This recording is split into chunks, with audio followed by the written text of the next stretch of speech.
Sahabat, kita saksikan ada garis polis yang telah membentang di bekas tempat sisa-sisa kapal yang terbakar, yang telah meluluhlantakkan puluhan kapal di seputar galangan kapal di Pelindo, Kota Tegal.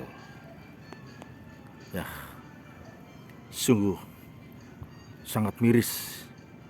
Para pemilik kapal hanya bisa menyaksikan sisa-sisa kapal yang telah hangus, dan ini ada bagian kapal yang mungkin masih beruntung karena tidak habis dilalap si jago merah.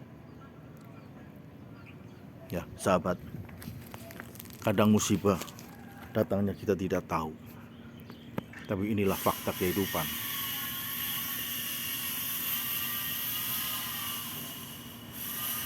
Ini kapal yang nyaris terbakar, tapi masih beruntung di bagian depannya tidak habis. Ya, bagian belakang yang dibakar dan dilalap atas jilatan-jilatan api yang mengganas. Memang nasib orang tidak tahu.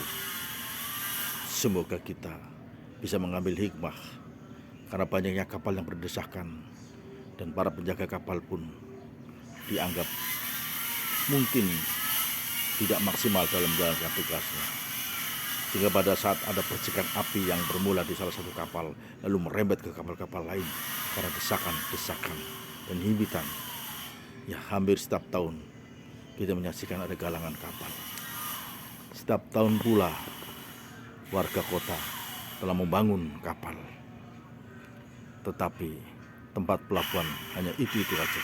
Ini salah satu contoh, meskipun telah terjadi kebakaran, tapi faktanya kita masih tetap membangun.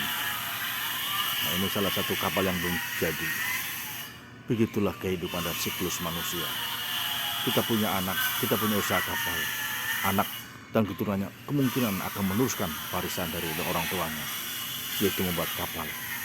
Dan kapal-kapal ini yang saling bersandar dan berdesakan membuat evakuasi pada saat kebakaran sangat susah petugas untuk menjangkau titik api. Ya, inilah sisa-sisa kapal yang terbakar, yang telah meluluhlantakkan harta benda. Satu kapal nilainya hampir miliaran, 2 atau 3 miliar, tapi habis dalam sekejap. Ini yang tidak punah diluluhlantakkan, sehingga masih sempat, meskipun telah luluh lantak di bagian atasnya. Ya, kamar kapten, payon-payon atau serang. Sahabat, musibah yang tidak kita kehendaki. Semoga Tuhan memberikan perlindungan dan keselamatan bagi kita semua, dijauhkan dari segala musibah, baik yang datang dari depan maupun yang datang dari belakang, baik yang datang dari samping kanan maupun samping kiri, baik yang sengaja maupun yang tidak disengaja. Hanya Tuhanlah yang bisa melindungi kita, hanya Tuhanlah yang bisa memberikan keselamatan pada kita, karena Tuhan Maha Kaya Raya. Mari kita minta dan berdoa untuk keselamatan kita semua. Nampak di sebelah barat masih ada kapal yang sedang melakukan docking, yaitu kapal besi. Lalu mengapa tidak diasuransikan?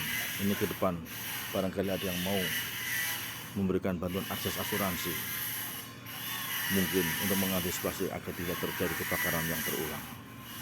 Ya, saat ini memang asuransi hanya sebatas pada ABK, anak buah kapal. Itu pun asuransi ketenaga kerjaan, dan sangat ribet dalam pengurusan birokrasi administratifnya. Sahabat, semoga kasus kebakaran tidak terulang lagi, sehingga kita semua bisa diselamatkan. Ya, kita akan kembali lagi pada urusan ilahi, karena semua harta benda yang kita titipi hanya milik Allah, titipan dari Yang Maha Kuasa. Ketika Maha Kuasa akan mengambilnya, kita pun sebagai manusia tidak bisa menghalang-halanginya. Dikembalikan lagi kepada urusan yang punya, yaitu Tuhan yang Maha Menguasai alam dan jagat raya ini. Karena api adalah makhluk Tuhan, air makhluk Tuhan, semuanya ciptaan Tuhan dan akan kembali lagi kepada Tuhan sang pemilik. Sahabat, ya, kita lihat onggokan dan puing-puing kapal ini membuat kita gegap gempita. Ya. Terima kasih sahabat. Meski kita masih berada di tengah-tengah kepedihan ini, mari kita belajar untuk evaluasi diri. Semoga keselamatan untuk kita semua. Sekian, Assalamualaikum warahmatullahi wabarakatuh.